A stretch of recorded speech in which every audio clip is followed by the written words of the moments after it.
Sebuah video yang memperlihatkan fenomena alam unik berupa awan berwarna-warni di langit kota Denpasar viral di media sosial Senin 18 Oktober 2021.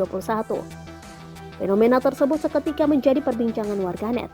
Kepala Balai Besar BMKG Wilayah 3 Agus Wahyu Raharjo mengatakan, fenomena awan tampak berwarna-warni merupakan hal yang biasa. Namun, peristiwa semacam itu memang jarang terjadi. Fenomena peristiwa alam biasa saja yang terjadi di awan berproses dengan sinar matahari yang intensitasnya ringan sampai sedang, namun memang jarang terjadi, kata Agus dilansir dari kompas.com Senin 18 Oktober 2021.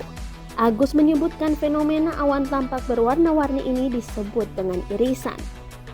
Proses terbentuknya warna-warni pada awan yang dimaksud sama dengan proses terbentuknya pelangi, yakni terbentuk karena adanya difraksi atau pantulan dari sinar matahari yang mengenai tetes air atau kristal es yang sangat kecil dan seragam bentuknya dalam sistem awan. Hal itu, lanjut Agus, terjadi pada sistem awan yang masih relatif tipis atau baru tumbuh. Sebab pada kondisi tersebut umumnya komposisi awan masih didominasi parameter tetes air atau kristal es yang sangat kecil dan seragam bentuknya.